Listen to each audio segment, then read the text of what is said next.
ఇంకొకటి పవన్ కళ్యాణ్ జగన్కి అలయన్స్ పెట్టడానికి కేసీఆర్ గారు ప్రయత్నిస్తున్నారని ఇప్పటికే కేసీఆర్ గారు 2 సార్లు కలిశారు పవన్ కళ్యాణ్ని ఓపెన్గా జగన్తో మాట్లాడడం జరిగిందని విన్నాను. అయితే కలవడం నేను కళ్ళతో చూశాను కానీ కేసీఆర్ గారు ఇలాంటి పని చేస్తారని నేను ఊహించను. ఎందుకంటే కేసీఆర్ గారికి నాకు అంత మంచి బంధుత్వం ఉంది.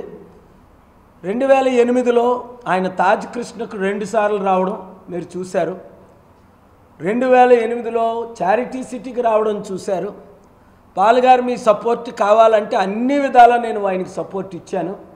మొత్తుకుపల్లి నరసింహుల్ని చిత్తుగా ఓడించి ఆలేరులో డాక్టర్ నగేష్ గారిని గెలిపించాను బై ఎలక్షన్లో 1000 మందితో మీటింగ్ పెట్టి. అలాగే మా ప్రియులు స్నేహితులు పెద్దిరెడ్డి గారిని ఆయన ఇప్పటికీ అంటారు, ఇవాళ కూడా ఆయనతో మాట్లాడినప్పుడు ఇదే బాధ.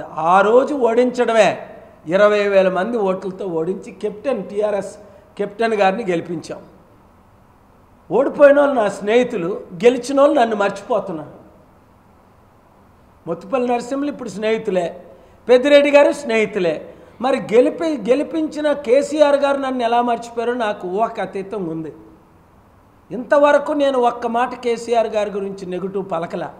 2008 నుండి 11 సంవత్సరాలు 12 సంవత్సరాలు.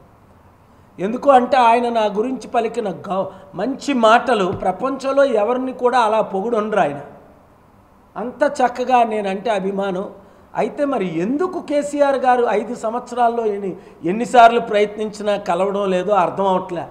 అది దిలీప్ కుమార్ అనే ఎమ్మెల్సీ ఆయనకు నెంబర్ 2గా ఉన్నాయన 2008లో ఆయన నాకు ఇంట్రడ్యూస్ చేశారు కొంచెం కార్యాలు చేయమని.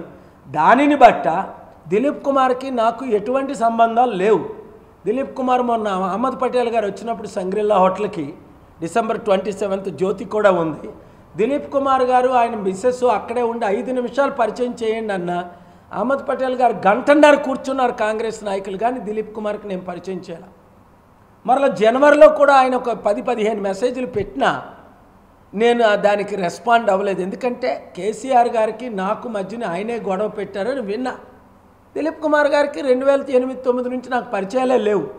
ఏదో 1-2 టైమ్స్ ఏదో విషయాల్లో మాట్లాడేమో తప్ప 10 సంవత్సరాల్లో ఆయన బీజేపీలో చేరినట్టు తెలీదు, ఎమ్మెల్సీ అయినట్టు తెలీదు, ఎమ్మెల్సీ దాన్ని ఏమంటారు మళ్ళీ కంటెస్ట్ చేసినట్టు తెలీదు, టీజీఎస్ పార్టీలో జాయిన్ అయినట్టు తెలీదు. మాతో జాయిన్ అవుతానన్నారు. అప్పుడు మొదట్లో నన్ను సపోర్ట్ చేయమన్నారు ఎంపీగా. రాహుల్ గాంధీ గారితో అహ్మద్ పటేల్ గారితో మాట్లాడమని జనవరిలో కూడా అన్నారు. నేను బ్లాక్ చేసేసాను, కానీ ఆయనని నేను ఎంటర్టైన్ చేయలేదు. ఐఎమ్ బ్లాకింగ్ యూ అని బ్లాక్ చేశాను.